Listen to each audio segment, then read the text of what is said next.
type of goodwill. One is exist in books. When goodwill exist in books. When goodwill does not exist in books. Does not exist in books. So there is two cases of goodwill. देखिए first में क्या है, जब भी goodwill exist होगी books में already, balance sheet में appear करेगी, तो उसको कैसे डील करेंगे? रिटायरमेंट में. So we have to pass the journal entry. If there is 3 partner A, B and C. A is capital account.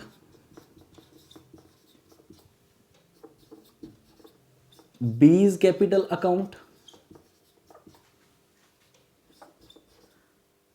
C is capital account. Then we have to write off the goodwill to goodwill account.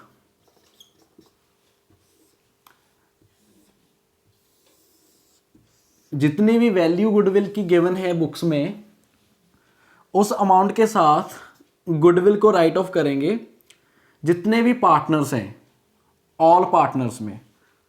और जहाँ पे देखिए हमें ध्यान रखना होगा कि जो हम गुडविल को राइट ऑफ कर रहे हैं पुराने पार्टनर्स में, वो सभी पार्टनर्स के बीच, that is in old ratio. Old ratio में गुडविल को राइट ऑफ करेंगे.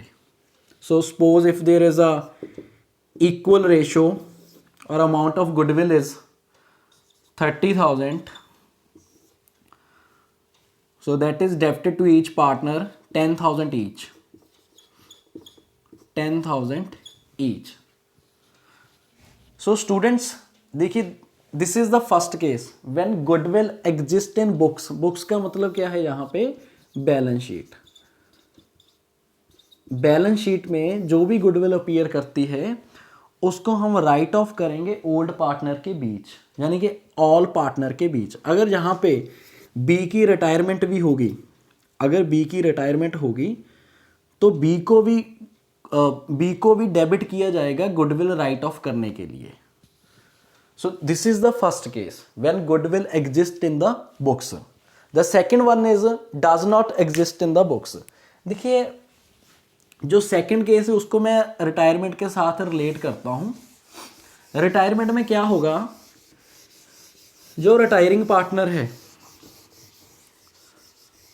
उसको गुडविल का शेयर हम पे करेंगे, फर्म की तरफ से उसको गुडविल का शेयर मिलेगा. So now we have to calculate the retiring partner's share. Suppose value of goodwill,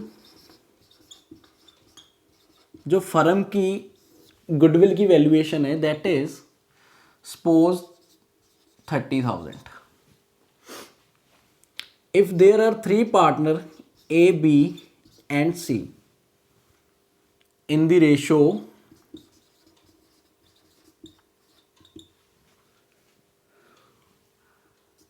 1:1:1. So now we have to calculate the retiring partner's share. If we retire,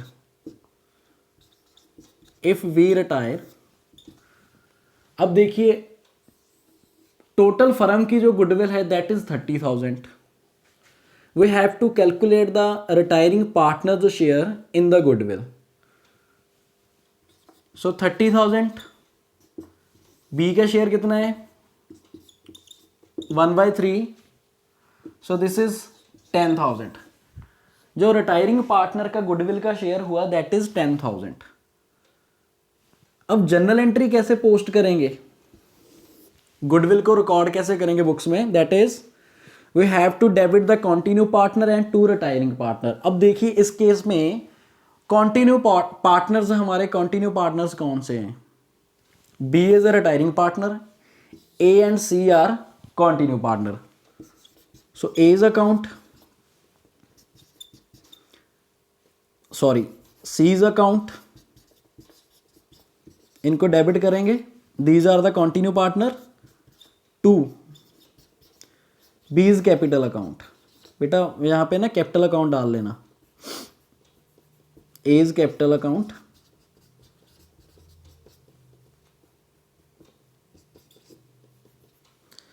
seize capital account.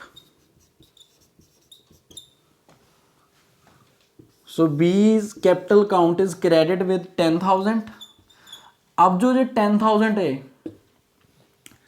इसको हम continue partner में debit करेंगे उनकी gaining ratio में, क्योंकि जो B partner की retirement हो रही है उससे बेनिफिट क्या हो गया इन दोनों पार्टनर्स को, क्योंकि जो प्रॉफिट का पहले जो शेयर था अब वो शेयर जो बी का प्रॉफिट का शेयर था अब वो किसे मिलेगा, ए एंड सी को मिलेगा। तो इसीलिए ए एंड सी के अकाउंट को हम डेबिट करेंगे और जो रिटायरिंग पार्टनर जो जा रहा है पार्टनर जिसकी रिटायरमेंट हो रही है उसको गुडविल का शेयर मिलेगा अलग से। तो इसके लिए इन दोनों पार्टनर्स को डेबिट करेंगे। सो गेनिंग रेशो क्या होगी, if there is no any new ratio, अगर इस स्टेटमेंट में न्यू रेशो गिवन होती तो हम क्या करते, we have to apply the formula that is gaining ratio is equal to old ratio minus new ratio minus old ratio. So there is no any new ratio, we have only a old ratio. तो B को तो strike out हो गया, B का जो share है 1/3। अब जो रिमेनिंग पार्टनर्स हैं उनका क्या शेयर होगा 1:1, इट मीन 1/2। अब दोनों को 10,000 का 1/2 शेयर मिलेगा। So this is 5,000, again C's also 5,000। So this is the valuation of goodwill. अब गुडविल को कैसे रिकॉर्ड करेंगे, जहाँ पे हमने डिस्कस किए 2 केसेस। एक में क्या होगा कि जब आपकी गुडविल की वैल्यू बुक्स में एग्जिस्ट करती है तो उसको हम क्या करेंगे, राइट ऑफ करेंगे सभी पार्टनर के बीच। और दूसरा केस क्या है, you have to calculate the share of goodwill retiring partner share.